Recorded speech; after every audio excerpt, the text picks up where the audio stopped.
সামনে 26-এর নির্বাচন আসতে চলেছে এবং তার আগেই কিন্তু স্বাধীনতা দিবস। কোনো একটা দিবস বা কোনো একটা অনুষ্ঠান কিন্তু কোনো রাজনৈতিক দল ছাড়তে চায় না। স্বাধীনতা দিবসের ঠিক আগে হর ঘর তেরঙ্গা কর্মসূচির আয়োজন করা হলো। চলছে প্রস্তুতি।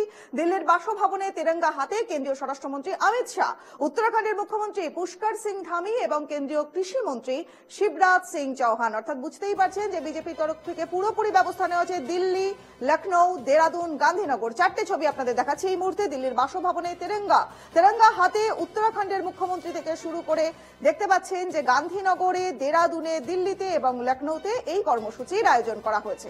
দিল্লির বাসভবনে তেরঙ্গা হাতে স্বরাষ্ট্রমন্ত্রী অমিত শাহ এবং এই আয়োজনের ছবিটা এই মুহূর্তে দেখাচ্ছি আপনাদের। হর ঘর তিরঙ্গা এই অনুষ্ঠান, এই কর্মসূচির আয়োজন করা হয়েছে ঠিক স্বাধীনতা দিবসের আগেই। কর্মসূচির নাম হর ঘর তেরঙ্গা কর্মসূচির আয়োজন। দিল্লির বাসভবনে তেরঙ্গা হাতে স্বরাষ্ট্রমন্ত্রী অমিত শাহ, তেরঙ্গা হাতে উত্তরাখণ্ডের মুখ্যমন্ত্রী পুষ্কর সিং ধামি রয়েছেন এবং তেরঙ্গা হাতে দেখা গেল কেন্দ্রীয় কৃষিমন্ত্রী শিবরাজ সিং চৌহানকে। দেখতে পাচ্ছেন সেলফি তোলা হচ্ছে, উত্তরাখণ্ডে সেলফি তোলার ছবি এবং অমিত শাহ তিনি পতাকা উত্তোলন করছেন সেই ছবি দেখাচ্ছি আপনাদের। স্বাধীনতা দিবসের ঠিক আগেই হর ঘর তেরঙ্গা কর্মসূচি।